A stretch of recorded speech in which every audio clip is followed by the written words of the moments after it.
Je m'appelle Océane, je suis une jeune et passionnée. Je suis passionnée par le passé, notre passé. Je suis costumière spécialisée dans l'historique.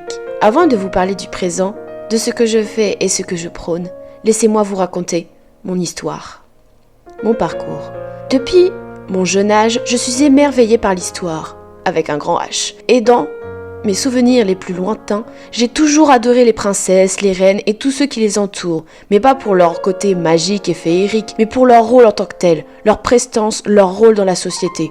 Mon père eut le droit à tout mon cours d'histoire dans la voiture en rentrant chez nous après l'école. Malgré le fait que mon père soit passionné d'histoire, que j'ai hérité de lui, je l'ennuyais beaucoup. Puis arriva le collège. Dès la 6e, j'ai voulu devenir historienne. Et oui, déjà une idée de ce que je voulais faire. Puis j'ai vite abandonné cette idée quand j'ai vu les années d'études nécessaires pour y parvenir. Qu'il fallait parler anglais, très dur pour moi, et le fait qu'à ce moment-là, j'avais des difficultés à l'école, qui a été une période difficile pour moi. La 5e fut l'année où j'eusse commencé à coudre. Je découvris une seconde passion qui allait faire partie de ma vie. Puis arriva la 4e, et quand j'ai pris conscience qu'il fallait décider de son futur métier, et cette fois, entre guillemets, réellement, ou au moins avoir des idées, j'ai réuni mes deux passions et j'en suis arrivée à vouloir être costumière. Puis tout s'est enchaîné.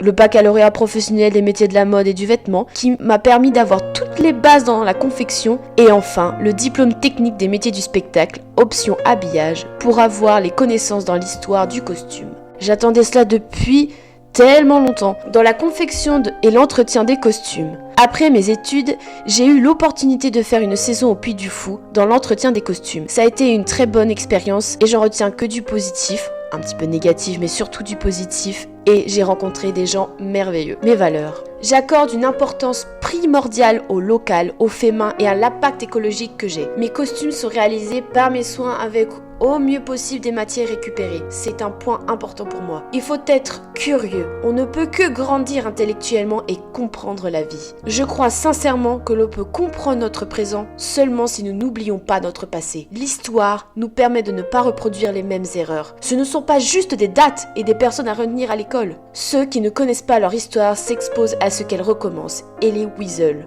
C'est une citation qui a énormément de sens. Moi, artisane, costumière, j'ai fait le choix de revenir sur ma terre natale, attachée à elle et à son histoire. Je me suis déclarée indépendante pour redorer et faire connaître au plus grand nombre l'histoire du costume et qui manque dans beaucoup de régions de France, y compris en Bretagne. Dans les provinces, nous avons moins ou pas de moyens de nous instruire sur les costumes. Je trouve important, même primordial dans nos lieux culturels, nos châteaux, manoirs et domaines, de se rendre compte de la vie que pouvaient avoir les gens de notre passé et de pouvoir nous immerger pleinement dans les lieux sans avoir les costumes. Il faut un ensemble et très souvent nous avons les lieux, sa décoration, ses meubles, mais les costumes manquent à l'appel. Les costumes racontent à eux seuls des histoires. Je me suis donné pour mission de transmettre ma passion et d'enrichir les connaissances des autres à travers les costumes et peut-être faire naître des passions, ce serait vraiment merveilleux. Mon travail. Après vous avoir raconté mon histoire et ce que je crois et ce que je prône, mon travail consiste à redorer l'importance de notre habillement à travers le temps. En travaillant avec le patrimoine pour vous offrir des connaissances qui sont connues par une poignée de personnes. Je veux que l'histoire de notre habillement soit à la portée de tous, en créant et en louant des costumes pour vous.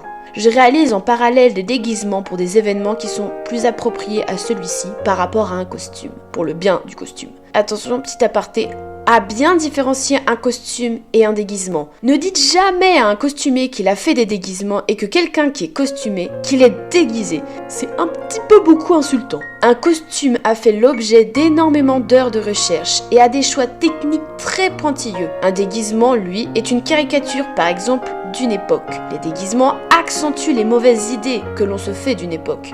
Voici, par exemple, un déguisement qui doit représenter les années 20. Et voici la réalité. Pour les amoureux de notre patrimoine et de notre histoire, je réalise à la demande des vêtements et des robes de mariée d'inspiration vintage, années 20, 30, 40, 50, 60, etc. Car même notre histoire la plus récente doit être mise en avant et ne doit pas être oubliée. La créativité et le génie ne peuvent s'épanouir que dans un milieu qui respecte l'individualité et célèbre la diversité. Tom Alexander. Comme la citation d'avant, ce sont pour moi typiquement ce que je pense et ce que je prône. Voilà pourquoi je vous les cite.